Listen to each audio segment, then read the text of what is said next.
2021 was a rough year for the gaming industry to say the least, especially for those poor souls working at Blizzard. Will this year's releases like Elden Ring be able to save what stars with many companies seeking new, horrible ways to monetize video games? Do not bet too hard on this one because I have a couple of bad news to share with you.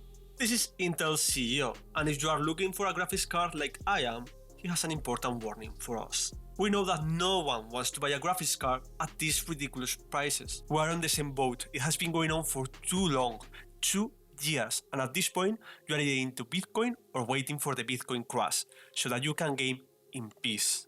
And things are getting rather difficult. If you think that you will get away with your card for one more year, bad news, some games are already increasing their requirements. We have already seen that with Deathloop and maybe some AAAs. So in this already terrible situation, Intel CEO is warning us that the CPU and GPU shortages will last until 2023 and will probably continue during that year. Several crypto bros and scalpers were interviewed about this news by this channel, and here's what they have to say about it.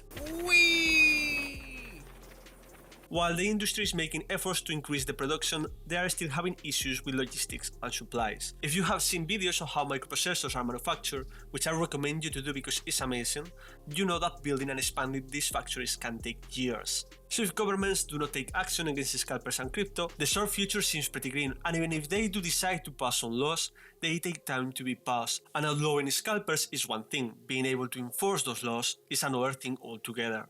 A worst news video about the gaming industry must include horrible monetization tactics that will affect your wallet. And the star of the show this year is obviously the infamous NFTs. The community is fighting hard against them, but the moment that one company succeeds at implementing them in video games, they will be everywhere. It all started with the Stalker 2 announcing NFTs, which after a hard-fought battle by the community, they eventually had to fall back. They were playing with fire and they got bitch slapped into reason. Other companies, however, are not so easily intimidated and are more used to the constant hate. Ubisoft was not frightened by the backlash and announced Ubisoft Quartz last month.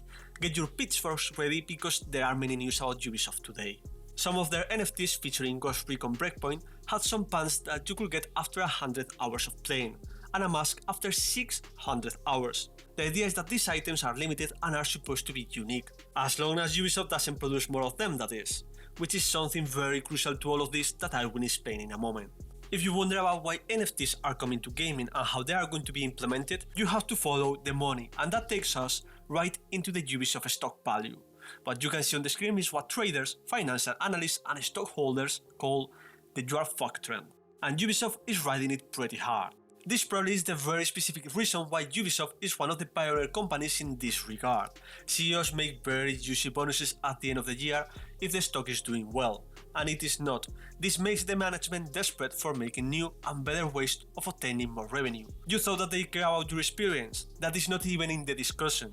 They don't seek our enjoyment, they want our money, and NFTs are a very good damn way to achieve this. Just think about how good this idea is for making revenue. They can increase players' playtime, increase players' spending, and most importantly, they get a share of the skins that are being sold afterwards. It is a dream come true. Just imagine how expensive a limited skin could become in a successful game like Fortnite or Call of Duty. I will get into more detail on how all of this could be implemented, become very profitable for them, and how it could be stopped in a future video. So make sure to subscribe and hit the bell if you are interested on this topic. Thankfully, Ubisoft's plans of pushing NFTs aren't doing well. They are not succeeding yet, being their only achievement making the community furious and giving me good content. Yet don't think that they will see reason, even if you can believe it, they are doubling down on their commitment, saying that it's a change that will take time. Translated to Happy New Year and fuck whatever you think is right or wrong. They couldn't care less, and that is why we love them.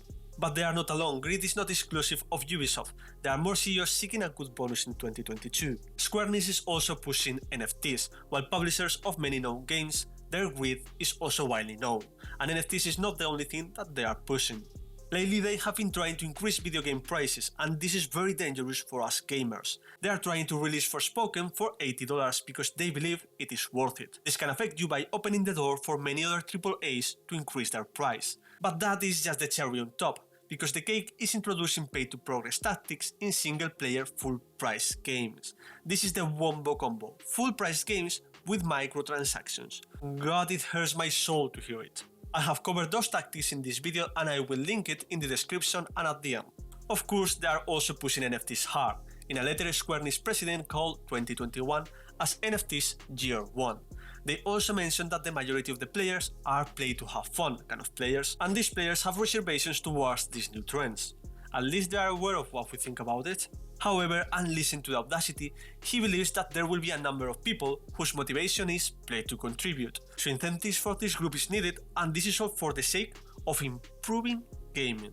Which I wonder why not enable mod support and allow modders to price their mods, and include skins and new features for a price, while they can take a cut of that profit instead of going the NFT route.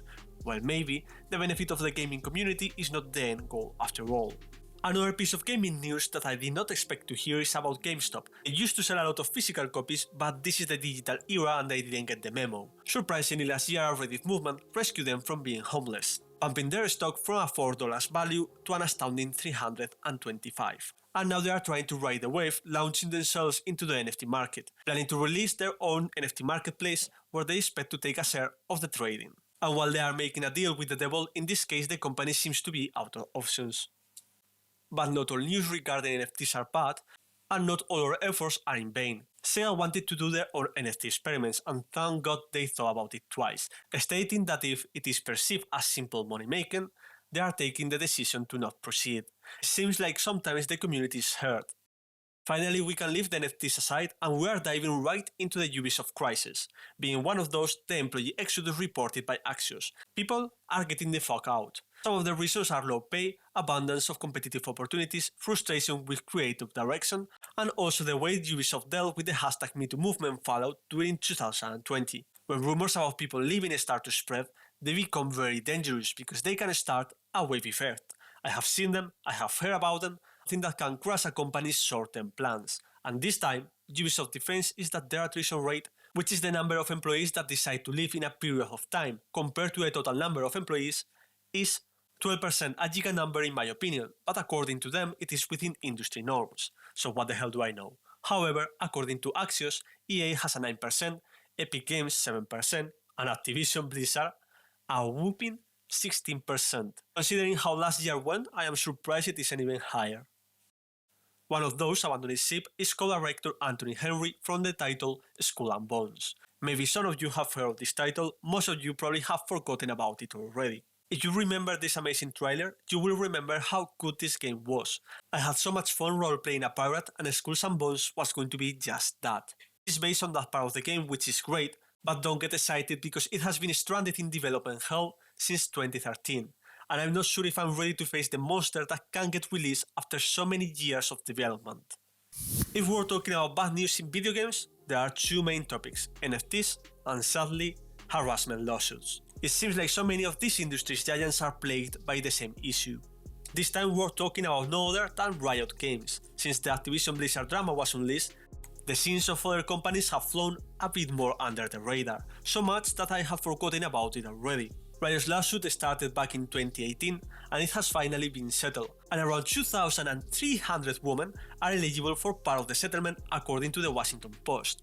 2,300 women. So many people, and how is Riot going to compensate so many people? The amount settled must be crazy. Well, you are not going to believe it, but the original settlement was for $10 million. You are hearing that right, 10 millions for a company making billions.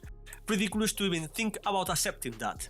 Thankfully the DFEH jumped in, arguing that it could go even to 400 millions. At the end of the day, they settled for 100. Some of the things that happen probably cannot be repaired with money, but at least they will get some kind of compensation. Although in my opinion 100 million for a company like Riot is not that much, and they probably gain a lot more by settling the issue than what the bad press of going forward could do to them. You just have to look at the amount of punches that Activision Blizzard is taking nowadays. There have been constant bad news coming from them, and probably we will not have to wait long to hear from them yet again. With all of this said, I leave you with a video about how Square Enix betrayed the player base of Marvel Avengers with their full-price single-player live service game that I mentioned before. This is another plague, and it will be coming to many other AAA RPGs. If you want more news videos like this, remember to hit the like, your support is very appreciated. Thank you for watching and have a nice day.